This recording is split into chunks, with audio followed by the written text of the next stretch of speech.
Lisa Young is the Instructional Design Educational Technology faculty at Scottsdale Community College. She has earned a PhD in Instructional Design for Online Learning and a Master's of Education in Learning and Instructional Technology. Lisa has been teaching using online resources since 1997. And let's see, Julie. Julie has a Master's of Education in Learning and Instructional Technology from Arizona State University. She is the instructional designer for the Center for Teaching, Learning, and Technology at Phoenix College. She works with faculty on the effective integration of technology into the classroom and assists in the design and development of hybrid and online classes. Julie, actually all three of her presenters are passionate about helping faculty create unique and engaging learning experiences for students. And finally, Laura. Laura is the instruction designer at Gateway Community College. She also teaches English 102 online using Blackboard and WebCT. She has a master's in education and learning and instructional technology from Arizona State University and a BA in language arts and English in secondary education from Washington State. Having said all that, and just before I turn it over, I'm going to ask one more question to you, and then Lisa's going to take the stage. And so it is be useful to us as we move on to figure out how many of you know about Quality Matters and what you know about it. Is this your first introduction? Do you know about a little bit about it, but really not much? Have you used it somewhat? Do you use it often? So we're trying to get a sense for that. So I'm going to start turning it over to Lisa at this point.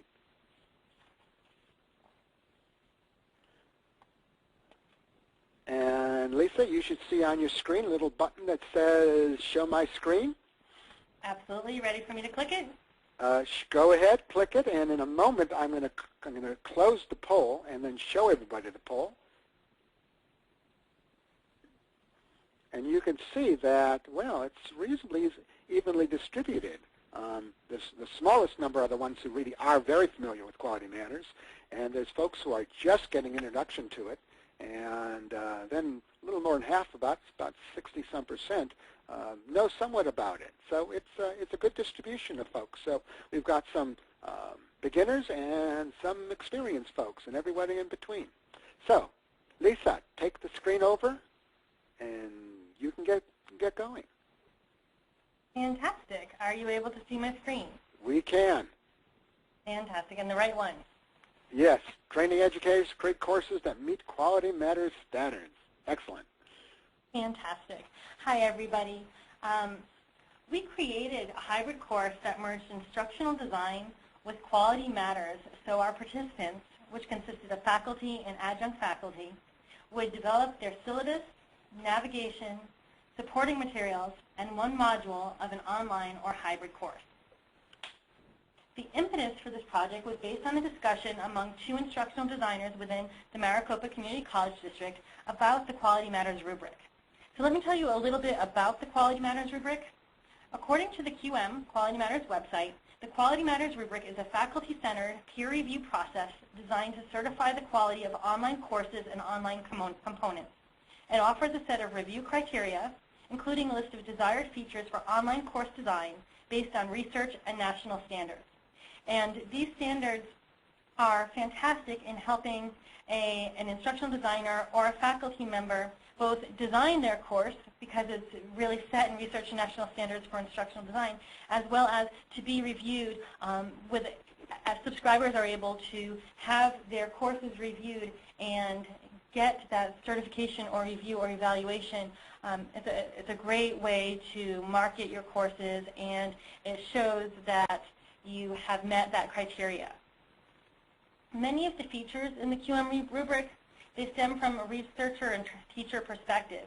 And what it does is it focuses on creating and aligning the online class or hybrid class for student success. So the initial two designers thought that the QM rubric could be used as a great online or hybrid course development tool if it were organized based on instructional design principles. So initially, the designers grouped the rubric, and then they brought in additional designers to look at the grouping. Eventually, Julie, Laura, and I, 3 instructional designers, decided upon the grouping of 3 main areas. Getting started, which consisted of looking at the syllabus, navigation, and accessibility, assessment, and engagement. We then decided that it would be great if we could design a hybrid training program for faculty, merging this reorganization of the QM rubric that we put together as a training tool for our faculty with instructional design principles. So each of us took a module and we developed course materials which were then loaded into SoftChalk Lesson Builder. Our hope was to model good instructional design practices and meet the rubric standards with our own training course. So we were walking the talk. Our final product was a 4-module hybrid course that our faculty went through. The first 3 modules covered the areas of getting started, assessment, and engagement.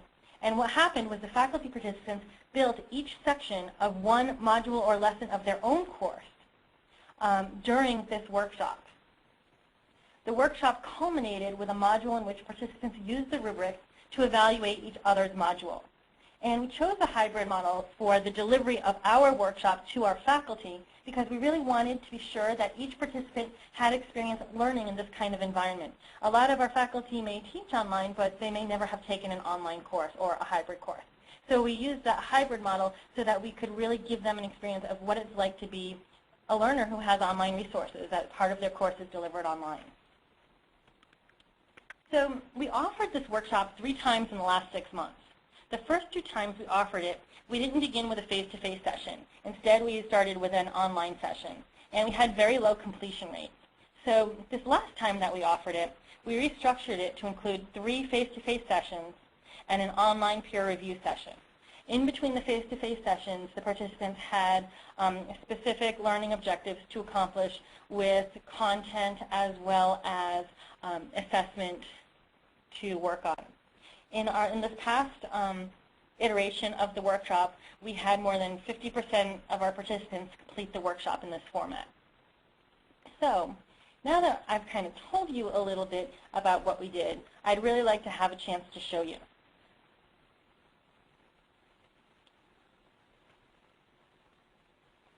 So this is our course, and what we did, like I mentioned earlier, is we really wanted to model the Quality Matters standards. So we have a lot of information in this course template that we created that meet a lot of the standards in terms of accessibility, in terms of navigation, in terms of, often in our workshops we don't always include a syllabus. We made sure we had a syllabus in all of these different pieces of the course. So we had that for our participants so that they could really understand and see what the design inherent in a Quality Matters course looks like.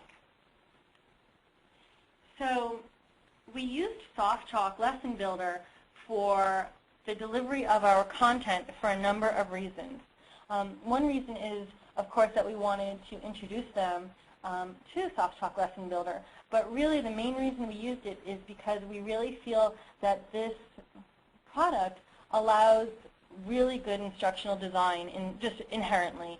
And so we wanted to make sure that they saw this so that hopefully they would use this for the development of their courses. So we covered 3 topics in the first module, and our first module was titled Getting Started on the Right Foot.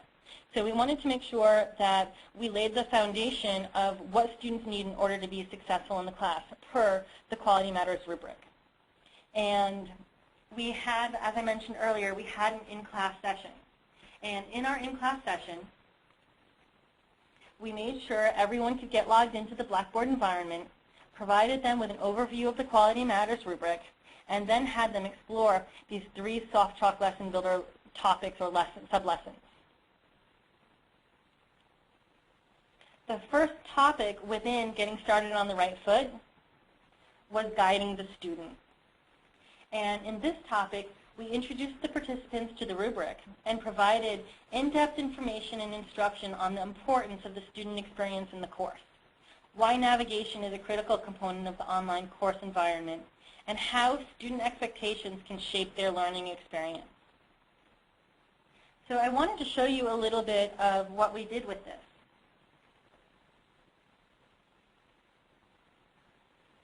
Now, the Quality Matters rubric annotations are copywritten. We have permission to show one annotation per module to you so that you can see what that looks like. These are the standards that this Getting Started on the Right Foot and Guiding the Student meet. And one of which is navigation throughout the online components of the course is logical, consistent, and efficient. And you'll see that we use the SoftChalk text popper feature to provide additional resources and annotation to that specific Quality Matters standard. Additionally, we covered information for each of the standards on how to apply the standards. So we wanted to make sure our faculty not only understood what the standard was, but also had an idea of how to apply it. And so we wanted to, for example, make sure that they understood that there can be a number of different organizational schemes for the student that would drive the navigation and the organization of the course. And that there isn't necessarily one perfect organizational scheme, that they could use a number of organizations for Standard 6.3. And we wanted to provide them as many examples as we could.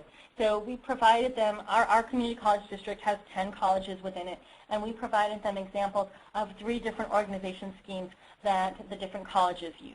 So this is just an example of some of what we did.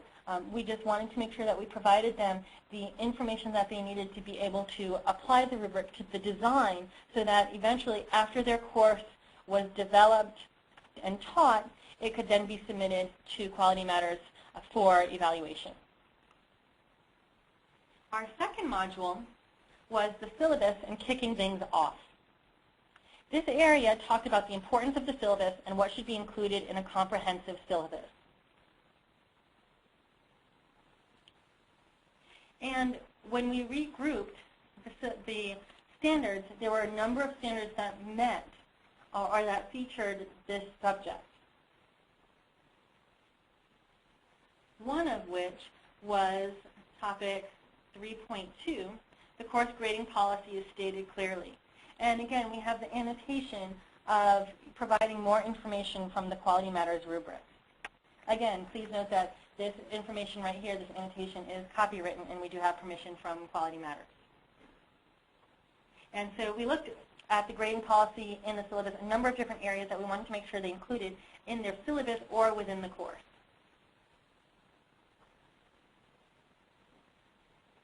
And then we expanded on that area of the grading criteria, providing them with more information and detail on what they should be providing to their students in terms of how their work is going to be evaluated. And we provided them with a lot of resources that they could use to write learning objectives, to deal with etiquette issues, so on and so forth, the grading policy, how to develop rubrics, all of those pieces so that they'd be able to really pull for this workshop, their lesson, and for their general course, and eventually pull their entire course together. Our third area dealt with accessibility, and in terms of accessibility, we wanted participants to be provided with materials that could aid them in learning about their campus disability resources and help them consider accessibility concerns with their course. So our standards that fell within this area when we reworked the Quality Matters rubric were these 4 areas. And again, we used the text popper feature. And we provided a number of resources to them, expanding on with examples of things that they can do to make their course available to students who were disabled. Helped them a lot in terms of screen readability, providing them with a number of guidelines. And then our campuses provided resources specific to what we can offer at Maricopa. And so we wanted to make sure that our faculty had access to that information. So in the face-to-face class, the participants reviewed these 3 areas in the Getting Started on the Right Foot module.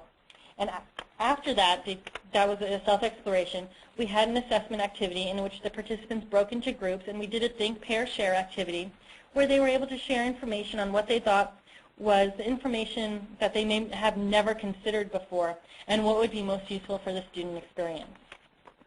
Additionally, we provided our participants with a tech tip section that provided them with information on different instructional technologies that they could use in these areas and that they were exposed to in this module. We used a lot of different technologies, so we wanted to make sure that they knew how to use them. We provided them with websites where they can access the technology, as well as examples of their use and where they could get additional information. So not only did we use text popper features in SoftChalk, but we also embedded video, images, and provided hyperlinks for our participants.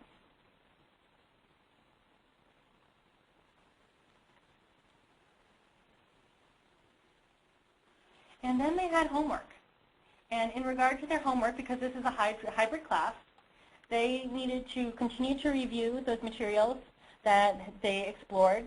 And then they had discussion boards, a number of different discussion boards. And then they went back and reviewed their syllabus, made any modifications, so as they designed a new syllabus for this new class, this new hybrid or online class, they were able to implement some of the standards that they learned, and then they posted it into a discussion board where other participants did a peer review per the Quality Matters rubric standards that dealt with the syllabus. And that is how we were able to get them really involved and have them practice the Quality Matters rubric. And that pretty much covers the first module, getting started on the right foot. And after that, Laura talked to them about assessment. Hey, Lisa, it's Laura. Do you need help with the screen? Well, here's the deal. We don't have network connection at the college, so what I would like to do is if you can just share the screen, I can talk through it. I can't see the screen, but would that work for you? Do you want me to start with Blackboard, or do you want me to start with the slides? You can do the assessment slide to start off with. Well, while you're doing that, let me put up the assessment poll. Cool. I think, which one to find you? This is one about encouraging interaction? No, assessment. So it's the what assessments have been. Assessment types. Okay, I got that. So, all right, here is the poll. Sort of asking people about their experiences and what they found successful. And we'll leave this up for just a few moments, and I guess you might want to sort of get organized as we go. With nothing that I have in front of me. And in the brave new world, I mean, literally going blind. Yeah, they tried to get me set up on an airport, and my computer kept bumping off of that as well. So, anyways, we'll just continue with you guys seeing things, and hopefully it'll work okay.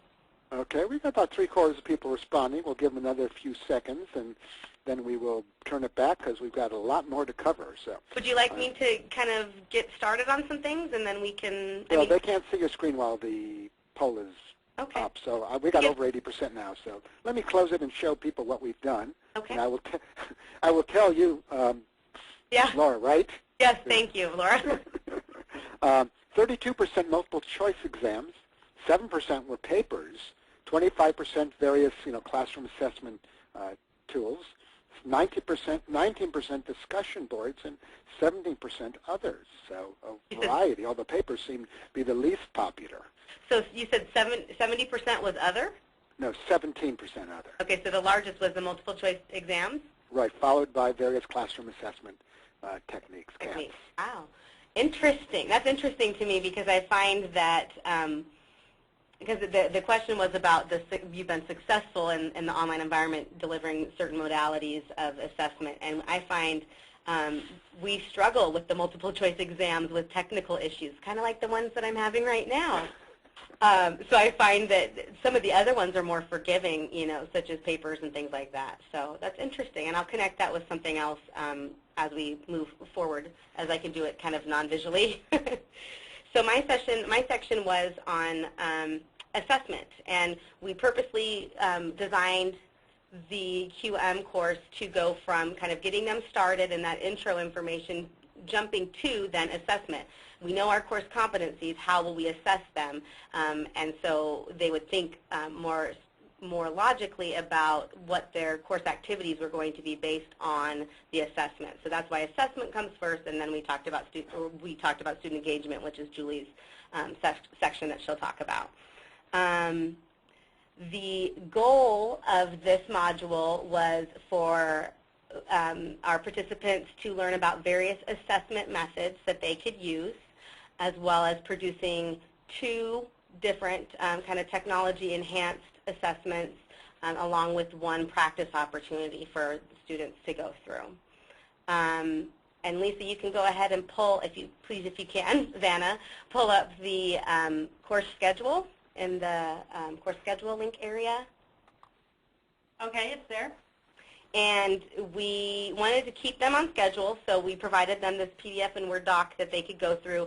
And specifically, because I can't see it in front of me right now, I think it was the online activities they went through prior to my module was kind of envisioning how they wanted their students to change after they, from the moment they come into the class to the moment they leave. How did they want them, their behavior to change, which is basically how we want to assess them, is on that behavior change. And so that was done in the discussion board. They had to respond to that. And then we wanted them to go through the online module, which is in SoftChalk, to learn a little bit about assessment and the assessment standards from Quality Matters. So if you could go ahead and bring up my module.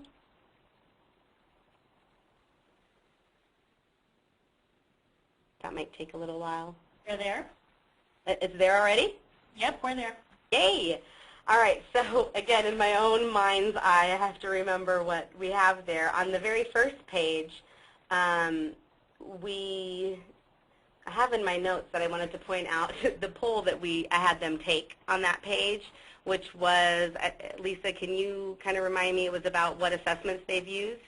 What is the main form of assessment in your class? It's very similar to what we just did with our participants here. Right. So, and this one, obviously, our participants weren't just thinking on online or hybrid. This was kind of enlarged. What's your main form of assessment? And I don't know if you can pull up those results on that Poll Daddy poll. And this is one thing that I really like about SoftChalk, specifically version 5, I think it is, that started integrating the code where you can put in what this was a Poll Daddy poll. So it's, a nice little interface of this poll where they can log what their response is and then they can view the results. So I love how that's integrated. It's another self-check that you can do that goes beyond just the self-check that SoftChalk has. So I like that opportunity.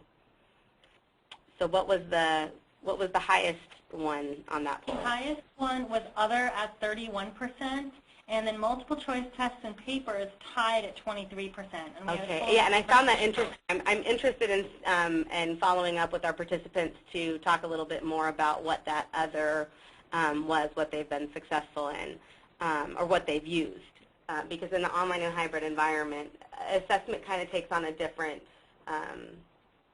it brings up different issues because you're not seeing them. So the next page, if you can move to the page number 2 on there. We're there. Okay.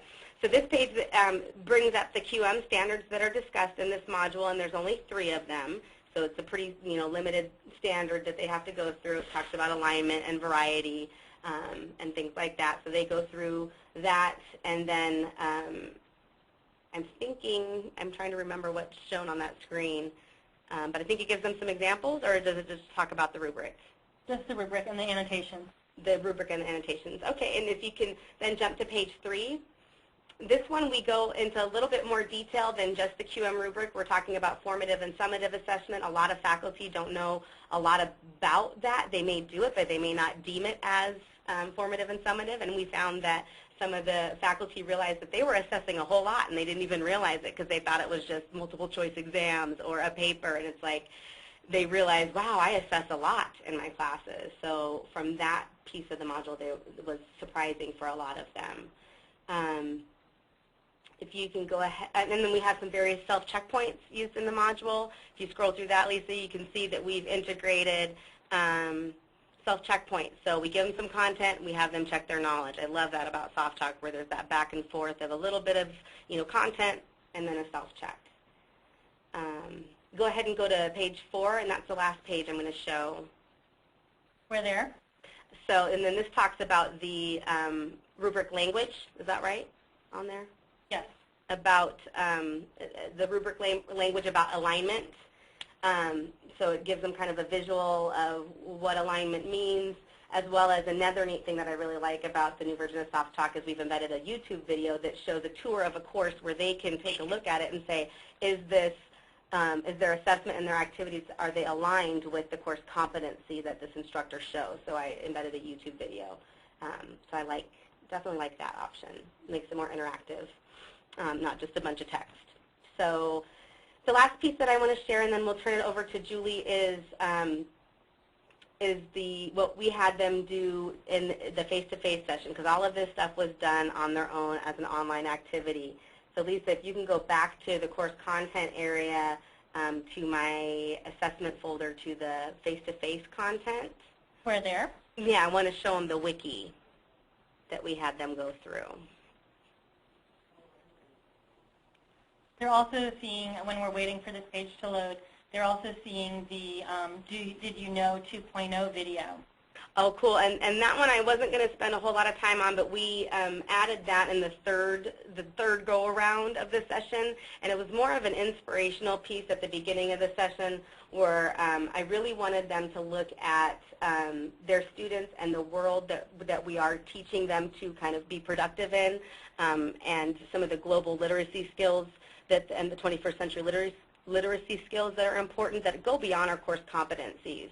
And we just talked about, how are we assessing our students? How do we want them to change? I noticed that a lot of the faculty that responded to that discussion board forum, they really talked more on course competencies as opposed to globally. I want them to be able to use technology in class. I want them to be able to speak another, language, and maybe how can you facilitate that in your kind of spectrum of your course. And so that video really showed, kind of projected all the different things that our students will encounter in the world as it's changing drastically every day. And so basically the message was, in moving into the face-to-face session, that them being at this workshop and being interested in having quality online or hybrid classes is a step in the right direction, because they're trying to meet their students' needs by offering different ways of teaching, different modalities. So they are doing the right thing for their students. So that was kind of the message on that. And then we moved into the Google site wiki that I created, and it's about assessing with technology. And it basically was set up like an exploratory or discovery learning piece, where they knew that they had to come up with 2 different forms of assessment that were going to assess the course competencies that they were building their module on, and also a practice piece. And so the wiki, and I'm assuming it's open, right, Lisa? Yeah. So it's organized in a manner where it takes the modality of assessment. So they'd be able to say, okay, I teach mainly multiple choice exams. What are some ways that I can take that into the online environment, or hybrid environment in that online manner, to transition it to a hybrid or an online class. Some people aren't doing exams that can easily transition to an online or hybrid environment. So this was an exploration for them where they could click on the modality that they use the most often and get some ideas. So Lisa, I don't know if you want to click on one of those. I've clicked on a couple, yes. Okay, good. You've been clicking. So, and the end result was, we wanted them to go through exploration on the modality and discover a few things that they may want to work into their online or hybrid assessments. And then they'd spend about 30 minutes looking at that, and then we decided to reconvene, spend about 10 minutes where they would kind of think, pair, share, and share out what assessment they selected. Did they find a technique using technology that would work well for them, and what was that? Explain it to us, and then what would they need in order to implement that? And so a lot of them had to look at, I want to use SoftChalk because I really like this. I've been going through these modules, but I need to work with my instructional designer or my technology trainer on campus to kind of get me up to speed with using it as robustly as I want to. So that was a great experience. After they went through that, then they posted to the discussion board their ideas that they had shared, and then in their online activities, they had to then go back and post it to their development course after they kind of had gotten some peer review and feedback from others in the workshop. So that's pretty much it for my section, so we can pass it along to Julie, who's probably has a screen. Okay, well, not yet. And so let's see if we can multi-process. I'm going to launch the final poll that will introduce Julie's segment about strategies to encourage interaction in your classrooms, in your classes, online and hybrid. And I'm going to pose a question to you, Laura, while this is going on, because one of the folks during the question period asked a question I think might be relevant specifically to that poll you put up about which techniques were best for CATs or multiple choice questions. Right. And they asked, do you know the disciplines of the instructors polled in the survey? Because that certainly might impact the responses and the difference between the poll we took of our audience and the poll you took of the folks in your class. Off the top of my head and without my technology in front of me, I can't necessarily give you that information, but this was based on everybody who has gone through our sessions. So it's been about probably 25 to plus participants, and I've noticed that the number on the results on the poll was lower, so not everybody logged their results from what I suspect. But we do usually have a pretty broad discipline group that attends these workshops, but right now I couldn't say, yeah, that was all a liberal arts group, or oh, that was all some of our allied health instructors. I can't tell you that off the top now, but that is obviously very telling. I thought I'd throw that in. My stuff is papers. Yeah. Okay, well, I'm going to move on to Julie's section, and we've taken a poll, and most of you responded, and let me close the poll and share the results. And the results are that about 80% use discussions, 53% group work, 63% multimedia, and 40% SoftChalk were involved. So we've got a bunch of SoftChalk users out there, as well as folks who use a variety of tools to engage the student. So, Julie, it should be saying to show your screen. Now it does. Perfect. And you can take it over. All right. So everyone should be seeing the student engagement PowerPoint slide. Is that good? Yep. Okay. All right. So like Lisa and Laura mentioned, my module was the student engagement module. It was module 3. And so I'm going to just go right into our Blackboard site. We did design this within our Blackboard template, and Lisa has taken you through getting started, Laura took you through assessment, and I'm just going to show you the materials for engaging the learner. So when I go into my Engaging the Learner folder, what we have here is a list of, it's a little bit slow. I've noticed sometimes the pages take a little bit of time to load.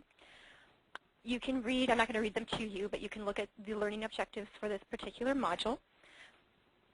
We had it designed such that the participants were to review the lesson builder materials and to participate in a discussion prior to them coming to us for the in-person part. So they participated in these pre-workshop activities, and one of those was to go through the lesson builder module. So I'm going to show that. In the lesson builder, what we found is, like Lisa already mentioned, we can only show you one of the annotations for each of the rubric standards. So I will show you just one of them. And the one that I'm going to show is about student engagement. And so if we look at, these are the items within the rubric that we thought when we were designing it, all are about student engagement and how to make sure that we keep our learners engaged with the content and with each other and with the other students. And so if we look at item number 5.2, which is basically saying that learning activities foster the different types of interaction. If we look at one of the slides that's particularly about that content, we have an introduction to the rubric, we have the annotations for the rubric, and then on the following screens, we give specific examples of what we think applies when we talk about instructor-to-student interaction and content-to-student interaction, student-to-student, and what we add, even though it's not a part of the rubric, we also talk about technology-to-student interaction. And so what the participants were required to do was to walk through these materials. We do have a little Meister mind map that explains some of the different things we can do to facilitate the different types of interaction. And then we have the self-check activities integrated throughout the module.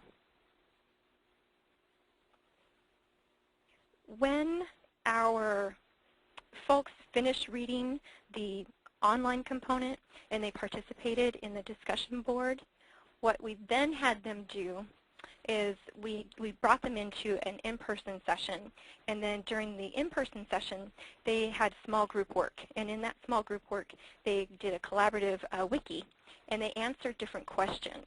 And so I'm just going to show you one of the wikis that these participants created.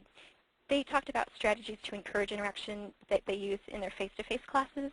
We talked about barriers that they have to translating the strategies to the online environment, how we could come up with potential solutions to the barriers, the importance of establishing online community, and we talked about different things that, what are the components of community, how do we make sure that we establish it, and why is it important in the online environment. So we had the participants break into small groups, and they did this through about the course of maybe 45 minutes. We just had small activities that they worked on. When they were finished with their wiki work, then we kind of pulled them back in as a group, and we explained to them the future next steps, that they needed to put their materials together, they needed to post their information into their courses, they needed to load their own materials so that one of their classmates could conduct a peer review of the materials that they developed. So that's where we have the peer review folder and the instructions of what they needed to do to accomplish the peer review. It was an asynchronous activity. They were partnered up with someone, they took the review, they provided feedback on the module, and then they posted that to the discussion board. Which takes us, because I know we're close on time, takes us to some of the strengths that we thought of this particular workshop. It was a very flexible format. It can be offered face-to-face, hybrid, and online. It could be compressed into 4 weeks, or it could be extended over a series of a few months, just depending upon the need of the institution. We have a lot of reusable content. The instructional modules can be used independently. You don't have to go through all 4 modules. A faculty member could decide that they want more information just about assessment, and so they could take just that piece. It was product-based, meaning our participants were required to create a module and were required to use the Quality Matters rubric to conduct a peer review. It was highly interactive. We had participants engaged with the content, with their colleagues, and with the instructors throughout the course of the workshop. And then we had a really great division of work and collaboration in that it was a very unique approach. We had 3 instructional designers on 3 different campuses who took on development of a product and delivery of a module, and it resulted in a very robust set of materials and really high quality information, probably more quality than what we could have developed had we tackled this project just one of us. So we thought we had nice resounding strengths of our workshop. And I did mine really quickly so we could get to questions that any 3 of us could address. Okay, well thank you, Julie, and I will get to the questions. Let me start from the very beginning of when the questions started coming in open interface. The first question that came in actually shortly after we started was, said it's one thing to train, but what policies do you implement to assure the quality of the courses? Or can you, or do you? Each of our schools does something different. We're 10 autonomous colleges within our district, so each college does something different. So at the college that this is Lisa, and at Scottsdale Community College, if we fund the development of a class, then we request that it gets an unofficial Quality Matters review, and then after it's taught, get an official Quality Matters review. And so that's what our policy is here at Scottsdale. But if they're not funded, that isn't a piece of it here. And similarly, this is Laura. We actually, we don't actually require necessarily funding or that they go through any Quality Matters review, but what has happened with this training is people are very interested and motivated in getting Quality Matters reviewed, and so I tend to do kind of a one-on-one thing. We had 3 people from my college attend this session, and I'm working with all 3 of them to get them trained to be Quality Matter peer reviewers, as well as get their courses peer reviewed. And it really actually steps up their concern with having engaging materials. And one of my faculty members that I just talked to today says, yes, I really want to get peer review trained as well as peer reviewed. He's like, but he's like, I want to get with you and learn a little bit more about SoftChalk because I really want to go in depth and have engaging materials. And that was like my aha moment. I was like, that's so awesome that this training spurred him to really want to take his class to another level. And that was all obviously his own internal motivation for that. So. Well, let's see. Paul asked that question, and Angela, 30 minutes later, wrote a related question. It says, what topics or resources did the instructors going through the course find most helpful? And on the other side is, what were the biggest areas where they were struggling?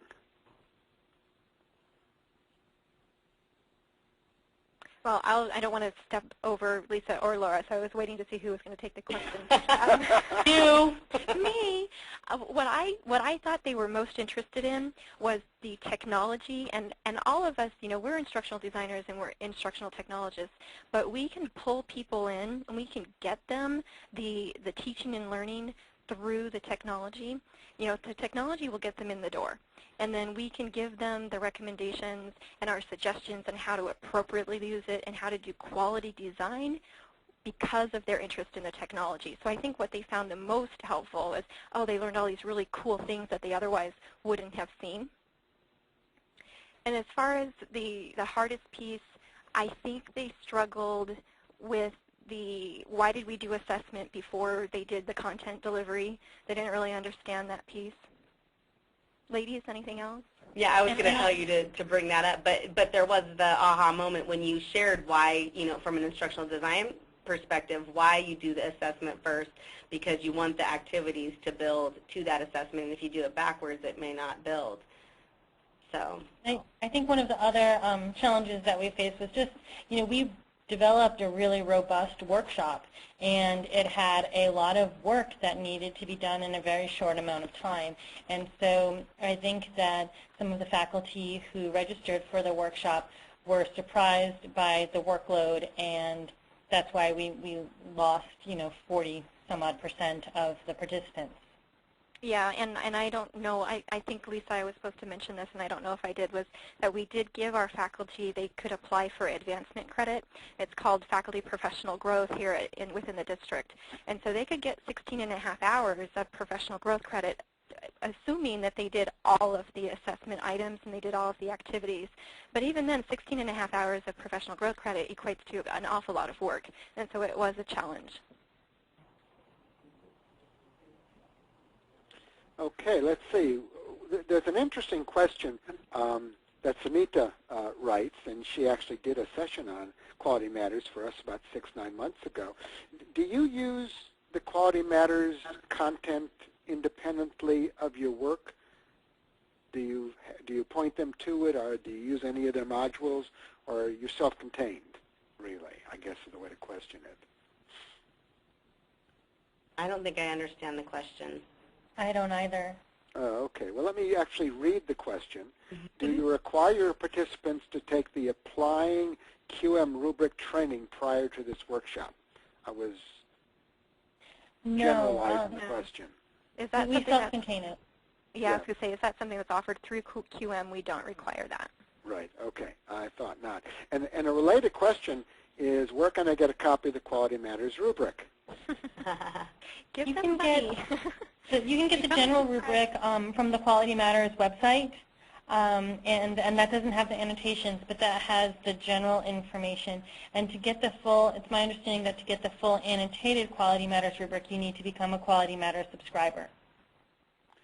And I believe it's qualitymatters.org. Let me look that up. Yes, I think that's right. And there's a lot of information on the Quality Matters website in order to do that. So the follow-up question is, so are you a QM trainer? Are you a QM trainer certified? I'm going through the training right now to be a Quality Matters Master Reviewer trainer, a Quality Matters Master Reviewer. Uh-huh. Okay, because I think the important thing is that Quality Matters does have a whole structure for certifying and reviewing content, etc. Yeah, and we are, Lisa is getting for the more training. Laura and I went through to be a peer reviewer, to the training through Quality Matters, and we had a Quality Matters representative come out. Right. Somebody asks, and let me answer this. There's been a couple questions about accessibility, and let me just comment that, you commented on accessibility. Last month we did a session entirely on accessibility, which has now been recorded on our website. So if accessibility is a big focus of yours, I really recommend that you come and take a look at that particular webinar done by Jane Jarrow, whose career is committed to accessibility and training for accessibility in higher education. Did an excellent webinar that is archived, as this will be archived, so you can have others take a look at that. Let's see, there's so many. And it asks whether you use portfolios for assessment. For this particular workshop or just in general? In general, I think was the question. I think all colleges have probably faculty that do portfolio assessments. I know I do portfolios in my class with their writing. I don't know, Lisa, Julie? We have a portfolio feature within Blackboard, and so what I noticed is a lot of our education faculty, they'll have their students create their professional portfolios as a part of the class curriculum.